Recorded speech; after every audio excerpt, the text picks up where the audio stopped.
Kita akan membaca firman Tuhan dari Yesaya 4. Setelah seluruh bangsa itu selesai menyeberangi sungai Yordan, berfirmanlah Tuhan kepada Yosua. Demikian. Pilihlah dari bangsa itu 12 orang, seorang dari tiap-tiap suku, dan perintahkanlah kepada mereka demikian. Angkatlah 12 batu dari sini, dari tengah-tengah sungai Yordan ini, dari tempat berjejak kaki para imam itu. Bawalah semuanya itu ke seberang dan letakkanlah di tempat kamu akan bermalam nanti malam. Lalu Yosua memanggil ke-12 orang yang ditetapkannya dari orang Israel itu, seorang dari tiap-tiap suku. Dan Yosua berkata kepada mereka, menyeberanglah di depan tabut Tuhan Allahmu ke tengah-tengah sungai Yordan, dan angkatlah masing-masing sebuah batu ke atas bahumu, menurut bilangan suku orang Israel, supaya ini menjadi tanda di tengah-tengah kamu. Jika anak-anakmu bertanya di kemudian hari, apakah artinya batu-batu ini bagi kamu? Maka haruslah kamu katakan kepada mereka bahwa air sungai Yordan terputus di depan tabut perjanjian Tuhan. Ketika tabut itu menyeberangi sungai Yordan, air sungai Yordan itu terputus. Sebab itu batu-batu ini akan menjadi tanda peringatan bagi orang Israel untuk selama-lamanya. Maka orang Israel itu melakukan seperti yang diperintahkan Yosua. Mereka mengangkat 12 batu dari tengah-tengah sungai Yordan, seperti yang difirmankan Tuhan kepada Yosua, menurut jumlah suku mereka. Semuanya itu dibawa merekalah ke seberang, ke tempat bermalam, dan diletakkan di situ. Pula Yosua menegakkan 12 batu di tengah-tengah sungai Yordan itu, di tempat bekas berjejak kaki para imam pengangkat tabut perjanjian itu. Batu-batu itu masih ada di sana sampai sekarang. Para imam pengangkat tabut itu tinggal berdiri di tengah-tengah sungai Yordan sampai selesai dilakukan segala yang diperintahkan Tuhan kepada Yosua untuk disampaikan kepada bangsa itu, sesuai dengan segala yang diperintahkan Musa kepada Yosua. Maka menyeberanglah bangsa itu dengan cepat-cepat. Ketika seluruh bangsa itu selesai menyeberang, maka menyeberanglah tabut Tuhan itu serta para imam di depan mata bangsa itu. Juga Bani Ruben, Bani Gad, dan Bani Manasye yang setengah itu menyeberang dengan bersenjata di depan orang Israel itu, seperti yang dikatakan Musa kepada mereka. Kira-kira 40.000 orang yang siap untuk berperang menyeberang di hadapan Tuhan ke dataran Yeriko untuk berperang. Pada waktu itulah Tuhan membesarkan nama Yosua di mata seluruh orang Israel, sehingga mereka takut kepadanya, seperti mereka takut kepada Musa seumur hidupnya. Berfirmanlah Tuhan kepada Yosua demikian, perintahkanlah para imam pengangkat tabut perhukum Allah itu supaya naik dari sungai Yordan. Maka Yosua memerintahkan kepada para imam itu demikian, keluarlah dari sungai Yordan. Ketika para imam pengangkut tabut perjanjian Tuhan itu keluar dari tengah-tengah sungai Yordan, dan baru saja kaki para imam itu dijejakkan di tanah yang kering, maka berbaliklah air sungai Yordan itu ke tempatnya dan mengalir seperti dahulu dengan meluap sepanjang tepinya. Masa itu telah keluar dari sungai Yordan pada tanggal 10 bulan pertama, dan mereka berkemah di Gilgal di batas timur Yeriko. Ke-12 batu yang diambil dari sungai Yordan itu ditegakkan oleh Yosua di Gilgal, dan berkatalah ia kepada orang Israel demikian, apabila di kemudian hari anak-anakmu bertanya kepada ayahnya, apakah arti batu-batu ini, maka haruslah kamu beritahukan kepada anak-anakmu begini, Israel telah menyeberangi sungai Yordan ini di tanah yang kering, sebab Tuhan Allahmu telah mengeringkan di depan kamu air sungai Yordan, sampai kamu dapat menyeberang seperti yang telah dilakukan Tuhan Allahmu dengan laut Teberau yang telah dikeringkannya di depan kita, sampai kita dapat menyeberang. Supaya semua bangsa di bumi tahu bahwa memperkuat tangan Tuhan, dan supaya mereka selalu takut kepada Tuhan Allahmu. Lanjut, Pak Mulia. Ya, saya akan melanjutkan bacaan firman Tuhan dari Wahyu 7 ayat 1 sampai dengan 17. Kemudian daripada itu aku melihat 4 malaikat berdiri pada keempat penjuru bumi, dan mereka menahan keempat angin bumi supaya jangan ada angin bertiup di darat atau di laut atau di pohon-pohon. Dan aku melihat seorang malaikat lain muncul dari tempat matahari terbit. Ia membawa meterai Allah yang hidup, dan ia berseru dengan suara nyaring kepada keempat malaikat yang ditugaskan untuk merusakkan bumi dan laut. Katanya, janganlah merusakkan bumi atau laut atau pohon-pohon sebelum kami memeteraikan hamba-hamba Allah kami pada dahi mereka. Dan aku mendengar jumlah mereka yang dimeteraikan itu 144.000 yang telah dimeteraikan dari semua suku keturunan Israel. Dari suku Yehuda 12.000 yang dimeteraikan. Dari suku Ruben 12.000. Dari suku Gad 12.000. Dari suku Asyir 12.000. Dari suku Naftali 12.000. Dari suku Manasye 12.000. Dari suku Simeon 12.000. Dari suku Lewi 12.000. Dari suku Isakar 12.000, dari suku Zebulon 12.000, dari suku Yusuf 12.000, dari suku Benyamin 12.000. Kemudian daripada itu aku melihat sesungguhnya suatu kumpulan besar orang banyak yang tidak dapat terhitung banyaknya dari segala bangsa dan suku dan kaum dan bahasa berdiri di hadapan takhta dan di hadapan anak domba, memakai jubah putih dan memegang daun-daun palem di tangan mereka. Dan dengan suara nyaring mereka berseru, keselamatan bagi Allah kami yang duduk di atas takhta dan bagi anak domba. Dan semua malaikat berdiri mengelilingi takhta dan tua-tua dan keempat makhluk itu. Mereka tersungkur di hadapan takhta itu dan menyembah Allah sambil berkata, Amin. Puji-pujian dan kemuliaan dan hikmat dan syukur dan hormat dan kekuasaan dan kekuatan bagi Allah kita sampai selama-lamanya. Amin. Dan seorang dari antara tua-tua itu berkata kepadaku, siapakah mereka yang memakai jubah putih itu dan dari manakah mereka datang? Maka kataku kepadanya, Tuanku, Tuhan mengetahuinya. Lalu ia berkata kepadaku, mereka ini adalah orang-orang yang keluar dari kesusahan yang besar, dan mereka telah mencuci jubah mereka dan membuatnya putih di dalam darah anak domba. Karena itu mereka berdiri di hadapan takhta Allah dan melayani Ia siang malam di bait sucinya. Dan Ia yang duduk di atas tahta itu akan membentangkan kemahnya di atas mereka. Mereka tidak akan menderita lapar dan dahaga lagi. Dan matahari atau panas terik tidak akan menimpa mereka lagi. Sebab anak domba yang di tengah-tengah tahta itu akan menggembalakan mereka dan akan menuntun mereka ke mata air kehidupan. Dan Allah akan menghapus segala air mata dari mata mereka. Demikian firman Allah. Terima kasih lektor kita Pak Enardo Ejak dan Pak Mulya Setanggang. Selanjutnya kita akan mendengarkan renungan dengan judul Israel melawan pasukan Islam oleh Dr. Joseph Paul Jang. Silakan Pak Paul. Haleluya, firman Tuhan selalu baru setiap hari buat kita yang menanti-nantikan Tuhan dengan penuh cinta, dengan tekun pengharapan, saudara. Saudara, perang Israel melawan Hamas ini adalah sebetulnya perang akibat agama bukan perang agama tetapi perang yang diakibatkan karena agama. Sudah berkali-kali saya katakan orang Israel menduduki tanah Israel itu karena apa? Karena Torah mereka tadi Yosua 4 tadi kan, mereka disuruh merebut tanah itu.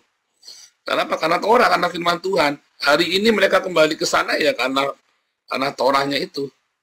Sama ya, Hamas itu kenapa ingin sekali mengusir Israel? Ya, bukan ingin bikin dua negara, bukan two-state solution, bukan. Hamas itu bukan masalah karena ingin berbagi tanah, hidup bersama, enggak. Oke, Israel kudu pergi dari situ.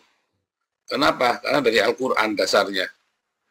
Ya, yang benar yang mana? Yang menang. Yang benar yang menang. Udah nanti siapa yang menang, yang benar. Satunya ngotot karena Al-Quran, disuruh membunuh orang Yahudi dan mengusir orang Yahudi dari tanah itu. Karena di dalam Al-Quran disebutkan mereka sudah diusir. Ya kan? Nah, yang satunya ngotot, itu tanah yang Tuhan sudah janjikan kepada mereka. Udah, yang menang yang benar. Berarti yang menang itu yang disertai Tuhan. Itu saja, saudara. Ya, dasarnya itu. Tapi sebenarnya apakah ada solusi? Ada, sebenarnya hidup bersama. Ya, nyatanya orang Palestina di tanah Israel itu, di negara Israel, orang-orang Palestina kalau dia jadi warga negara ya baik-baik saja, saudara. Mereka mendapat, bahkan ada yang jadi tentara, bisa jadi pejabat, bisa. Intinya kan hidup bersama. Mau nggak mereka hidup bersama-sama? Kan nggak mau. Orang-orang Islamnya ini kan nggak mau. Kalau yang mau dianggap apa? Togut, pengikut Dajjal. Jadi orang-orang Islam yang mau jadi warga negara Israel itu dianggap Dajjal oleh orang Islam yang lain, ya, dianggap pengkhianat dan sebagainya macam itu ya, yang ada di daerah Nazaret, di daerah Bethlehem itu kan orang Islam itu kan dianggap pengkhianat oleh orang-orang Palestina yang lain, saudara. Karena apa ya? Karena mau berkompromi dengan Israel. Mereka tidak berpikir bagaimana hidup bersama di sebuah tanah, di sebuah lokasi. Nggak mau. Prinsipnya kan Islam will dominate the world, ya kan? Nah, saudara, orang-orang yang tidak mau berbagi itu sama seperti itu, saudara. Orang-orang yang tidak mau berbagi dengan sesamanya itu, ya untukku dan untukku yang lain pergi. Itu adalah orang-orang seperti itu, ya. Orang-orang yang tidak bisa mendatangkan damai bagi dunia, damai bagi keluarganya. Anda, kakak beradik yang masih rebutan warisan, sama tuh, seperti itu tuh. Ya, kakak beradik yang masih gegeran masalah warisan, berarti Anda tidak bisa hidup bersama. Aku yang dapat, kamu enggak. Tapi kan dia serakah, Pak. Bukan masalah serakah. Kalau kamu berkata tidak mau berbagi, tapi kan saya anak laki-laki pada lebih besar. Apapun alasanmu, kalau kamu tidak mau berbagi, dan kamu menuntut orang lain berbagi kepadamu, sebetulnya kamu ya seperti itu. Ya. Kenapa sih kamu tidak bisa berbagi? Setiap kali ada orang meninggal, ya orang kaya yang meninggal, saya selalu khotbahnya apa, saudara? Anak-anak rukun bagi dengan baik. Ya, saudara. So, saya nggak berdoa supaya si bab yang meninggal ini masuk surga, saudara. Saya berdoa apa? Anak-anak rukun yang baik. Mau berbagi, mau tetap bersatu, ya jangan bertengkar masalah warisan. Itu, saudara. Karena berbagi ya adalah kunci kamu menikmati kerajaan surga, saudara. Kalau kamu tidak mau berbagi, kamu tidak akan menikmati kerajaan surga. Itu orang-orang Palestina yang tidak mau berbagi hidupnya, ya kayak neraka. Ya kayak di Gaza ini kan orang-orang yang tidak mau berbagi kan.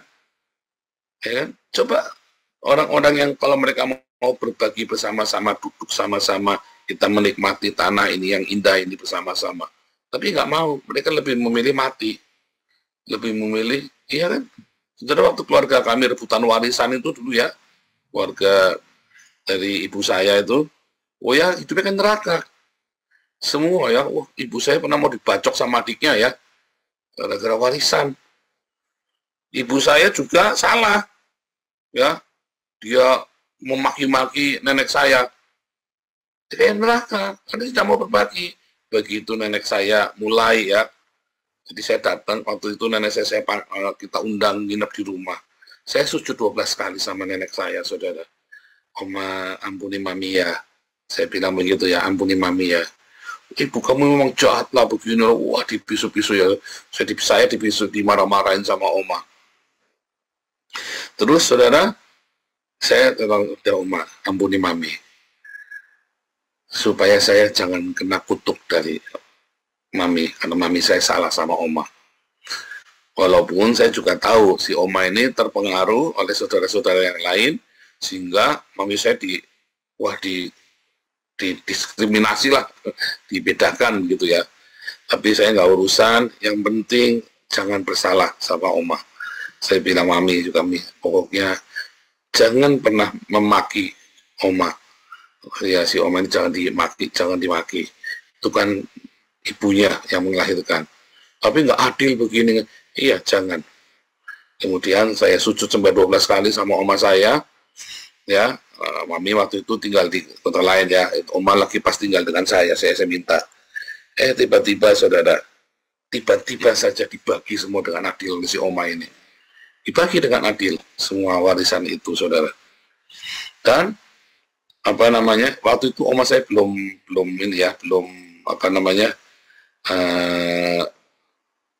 belum pikun, jadi masih kenal semua satu-satu ya. Terus apa yang terjadi saudara, sejak itu dibagi sama Oma, tiba-tiba semua anak-anaknya rukun, anak-anaknya tiba-tiba semuanya ngumpul ya. Jadi keluarga ini pecah karena warisan dan ngumpul karena warisan. Ini keluarga anaknya 12, rumahnya 11. Jadi pasti geger. Ya, rumahnya 11, yang dibagi 11, anaknya yang dibagi 12, ya yang dibagi 12 anak rumahnya 11 saudara ya. Jadi lebih dikit, kurang satu. Jadi salah satu kudu korban. Harus beliin semuanya dan dibagi rata 12. Sebenarnya kan nggak perlu sampai begitu juga. Tinggal siapa yang dapat lebih besar, lebih itu caranya gampang sekali. Tapi intinya yang satu, karena saya laki-laki harus lebih banyak. Intinya niatnya begitu. Yang satu lagi nggak bisa. Ini anak di luar nikah, anak di dalam nikah. Anak di luar nikah, dalam nikah itu zaman dulu itu loh. Waktu pergantian nama, kan mereka mendaftar jadi WNI. Kalau yang waktu lahirnya belum jadi WNI, maka itu anak di luar nikah namanya. Gila ya, pokoknya dibikin ribet, semuanya maunya dengan caranya dia sendiri. Intinya tidak mau berbagi. Saudara, begitu itu berbagi dan mereka ikhlas saudara semua. Itu semuanya bisa indah saudara. Itu bisa rukun, itu keluarga sarukun-rukunnya. Tidak pernah saya melihat keluarga itu serukun itu saudara. Ya, tidak pernah saya melihat. Dan tentunya apa saudara, sebelum terjadi pembagian itu mereka semua bertobat. Ya, percaya kepada Tuhan Yesus, mereka dibaptis semua, ya, semua satu-satu dibaptis itu ya, heran itu ya. Itu saya ngelihat heran sekali, habis itu bisa rukun semua ya. Bisa rukun. Saudara, saya nggak semua orang punya warisan, saudara ya. Tapi jangan Anda berkata, kalau saya punya warisan, itu kan gitu kan ngangan-angannya kan, kalau saya punya warisan, pasti akan begini-begini. Saudara, warisan itu membunuhmu, saudara, itu barang panas ya. Tidak semua ya angan-angan kalau saya punya warisan itu benar-benar real. Seringkali kan Anda nggak punya warisan kan, jangan berpikir Anda punya warisan Anda bisa menikmati warisan itu loh saudara. Jangan Anda berpikir Anda punya warisan terus Anda bisa hidup sejahtera. Mungkin kamu malah jadi tambah stres loh. Begitu orang tua meninggal, yang keluarga yang tadinya rukun, wah jadi bunuh-bunuhan loh. Kalau ada orang datang sama saya tanya tentang warisan, saya selalu bilang apa saudara? Siapa sekarang yang menguasai warisan itu? Ya, kamu bilang dibagi, kalau kamu rela bagi dibagi, kamu nggak rela nggak usah dibagi. Yang penting kamu bisa gunakan dengan baik. Wah rugi toh Pak. Nah kamu jahat berarti pikirannya. Rugi toh Pak, jahat kamu pikirannya. Ya. Nah, kalau Anda berbagi waris, ya, ada yang serakah, kasihkan saudara. Dan dia serakah karena dia membutuhkan. Rugi Pak, saya kan juga merasakan ini, merasakan itu. Enggak. Lepaskan. Karena apa yang kamu lepaskan, kamu akan peroleh dari surga. Akan diganti, saudara. Akan diganti oleh Tuhan. Kalau kamu melepaskan. Makanya saya bilang sama si Mami dulu, lepaskan nih. Nggak mau nanti begini, lepaskan nih. hatimu nanti bahagia, mami nanti hatinya bahagia. Anak-anaknya mami tidak kurang makan. Saya belajar dari keluarga papi saya ya. Mereka punya warisan terus direbut sama pihak lain ya, pokoknya ada yang rebut gitu ya. Sama mereka diikhlaskan, saudara. Dan kebetulan yang rebut ini memang miskin, kekurangan. Dan si yang direbut ini, keluarga dari papi saya ini, tambah diberkati, anak-anaknya sukses semua. Terus saya belajar, ya kita tidak kurang makan kok. Saya simpan di hati ya perkataan itu ya, kita tidak kurang makan loh. Jadi saya selalu diingatkan begitu kita lagi ngomong waris, selalu begitu. Kalau kita lagi cerita waris, diam nggak, selalu gitu ya, nggak boleh, pamali. Saudara, itu penting sekali ya, tentang hidup berbagi. Jadi kalau orang tidak mau berbagi kepadamu, kamu jangan nuntut. Tapi kamu berbagilah dengan orang lain. Karena orang yang tidak mau berbagi denganmu, Anda sudah tahu di mana hartanya berada, di situ hatinya ada. Tetapi kamu yang sudah siap untuk berbagi, berbahagialah kamu. Kamu lebih bahagia. Jangan kamu tuntut. Waktu orang yang berebut waris itu datang sama Yesus, Yesus bilang, siapa kamu menjadikan aku sebagai hakim untuk warisanmu. Ingat toh, di mana hatimu berada, ya, di mana hartamu berada, di situ hatimu ada loh. Hati-hati, ya. Jadi saudara, Anda yang tidak punya warisan, berbahagialah. Karena Anda bisa rukun sama keluargamu, sama kakak adikmu. Anda yang punya warisan, hati-hati loh saudara. Jangan sampai gara-gara warisan kamu tidak masuk kerajaan surga loh. Saudara, itu tanah perjanjian, bukan saja diwariskan untuk Israel saja, saudara. Karena ada banyak bangsa-bangsa di zaman itu yang juga tinggal bersama mereka. Jadi tanah perjanjian itu harusnya duduk diam semua orang-orang dengan damai sejahtera. Tetapi karena yang satu yang lain ingin menguasai dan mengusir yang lain, maka perang dan kesudahan. Dua-duanya berdasarkan mengatasnamakan Tuhan. Dua-duanya. Lalu yang menang, yang benar, yang menang. Ya yang menang, udah. Bukan masalah benar salah. Ini masalahnya menang-menangan, udah. Karena dua-duanya atas nama Tuhan, sudah pentok, sudah atas nama Tuhan. Ya, makanya Israel kan selalu membuka untuk perdamaian, tetapi yang orang-orang Islamnya kan nggak mau membuka perdamaian. Israelnya selalu membuka perdamaian, saudara. Ceasefire, oke, jatah-jatah. Tapi lawannya nggak mau. Kenapa? Maunya kamu pergi. Jahat sekali, saudara ya. Jahat sekali. Sama ya, Anda kalau punya berkat, belajarlah berbagi, saudara. Kalau kamu tidak mau berbagi berkat yang kamu miliki, kamu bahkan selalu merasa kurang. Sampai kapanpun kamu merasa kurang. Sampai kapanpun kamu merasa kurang. Kalau saudara ya punya diberkati 1 juta rupiah per bulan, belajarlah berbagi, saudara. Belajarlah berbagi dengan orang yang lebih susah dari kamu. Sebab kalau kamu tidak berbagi, jangankan kamu punya 1 juta per bulan, kamu punya 100 juta per bulan aja kamu tidak akan mau berbagi. Saudara tahu nggak, para donaturnya kita itu bukan orang yang kaya raya, konglomerat, tapi justru orang-orang yang biasa-biasa saja, tapi mau berbagi loh, saudara. Dan hidup mereka diberkati, ya, hidup mereka diberkati. Jadi selama saya melayani Tuhan, saya melihat orang-orang kaya yang saya kenal, ya, orang-orang yang saya kan pelayanannya selalu konsisten dari sejak 2016 saya kembali melayani Tuhan full time, ya, 2015 saya full time sampai dengan hari ini. Saya kan banyak ketemu sama banyak macam orang. Dan yang orang-orang yang berbagi ini bukan orang yang kaya raya tajir melintir, orang yang biasa-biasa saja. Ada, bukan karena mereka punya uang mereka mau berbagi, enggak, karena mereka punya hati, mereka mau berbagi, saudara. Seringkali di gereja orang yang kaya kan diperlakukan dengan istimewa kan. Kalau dalam komunitas kita enggak, biasa saja. Ya, antri tetap ngantri, saudara. Antri ya tetap antri. Nggak urusan kamu nyumbang, nggak urusan kamu nggak nyumbang, yang ngantri ya tetap ngantri.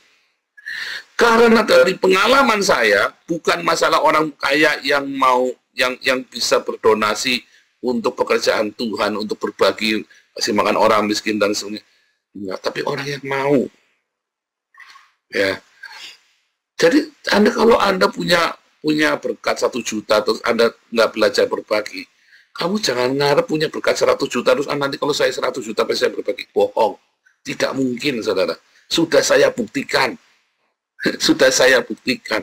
Saya kan banyak kenal orang kaya. Aduh, saudara, sebelum saya mengerti kebenaran nih, sebelum tahun 2010 ya, saudara ya, saya pikir bergaul dengan orang kaya itu nanti kita akan kecipratan berkat, saudara. Entah itu akses channel apa segala macam. Enggak, saudara. Orang makin kaya itu makin pelit, saudara. Kalau dasarnya dia bukan kekayaan yang dari sorga ya, makin kaya makin kencang dia megang duitnya. Saya enggak. Orang makin kaya itu makin kencang memegang duitnya. Kenapa? Karena dia mencapai kekayaan itu dengan berdarah-darah, dengan susah payah. Apa yang saya kasih ke kamu? Tapi orang kaya yang karena berkat Tuhan, dia kan suka memberi. Bukan royal ya, beda ya. Ada orang royal. Royal itu ongkrongan, dipuji-puji, dikasih. Asal ada ngangkat dia, dikasih. Wah, itu kasihan sekali orang yang seperti ini. Tapi orang-orang yang mau berbagi ini adalah orang-orang yang dasarnya dia punya belas kasih di dalam hidupnya dia.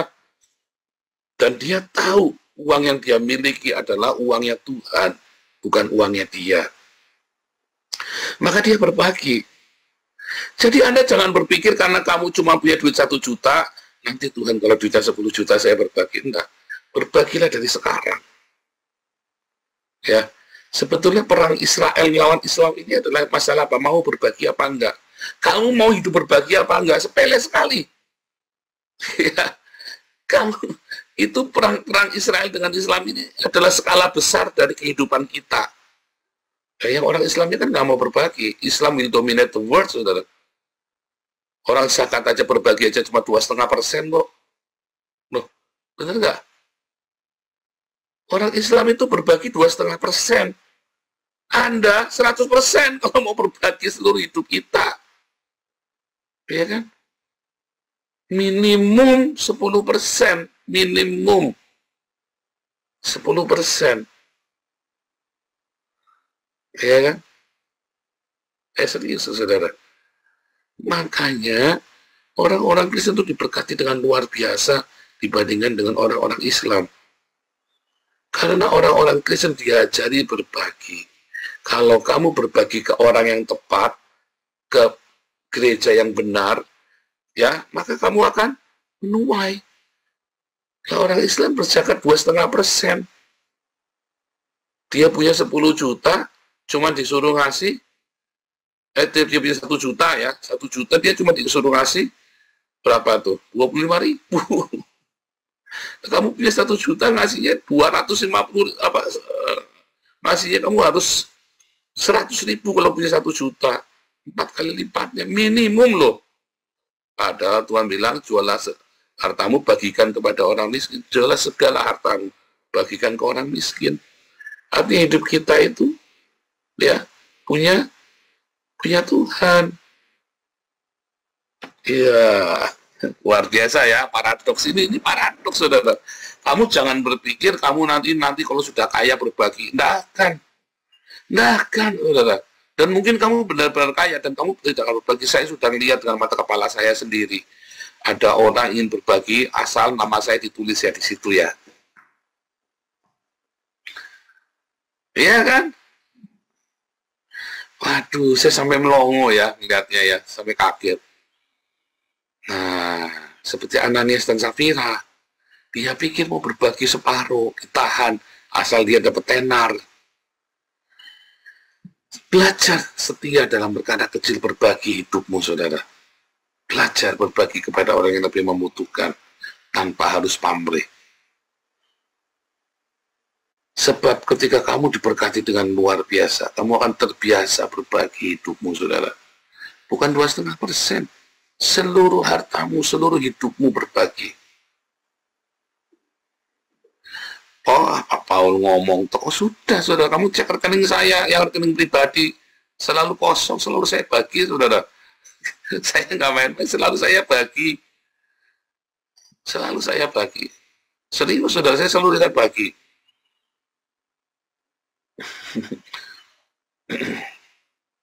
Karena bukan masalah kamu punya duit, kamu disebut kaya. Orang yang disebut kaya itu ya, ketika kamu berbagi kepada orang-orang yang tepat, bukan traktir makanan sombong-sombongan, bukan, saudara.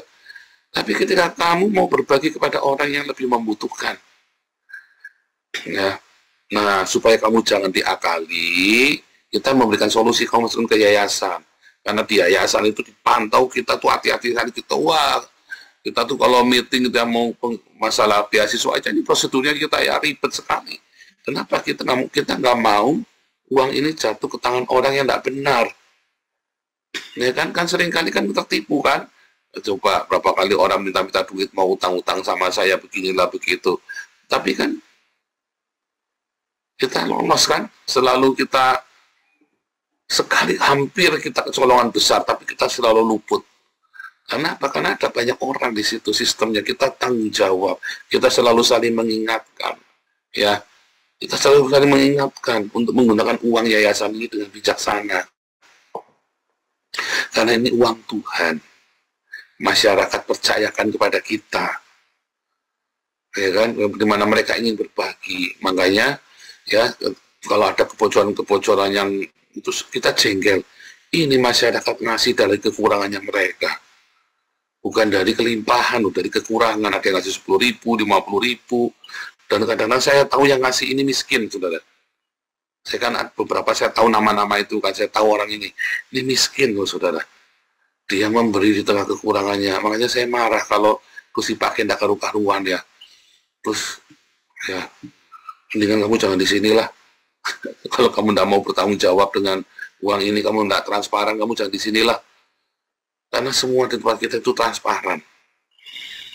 Artinya yang memberi juga dengan sukacita, yang mengelola juga harus dengan tanggung jawab, penuh rasa takut akan dan gentar akan Tuhan. Itu ya, saudara ya. Maka saudara, Anda semua, mengapa ada orang yang bekerja dengan berdarah-darah? Karena kamu tidak suka berbagi.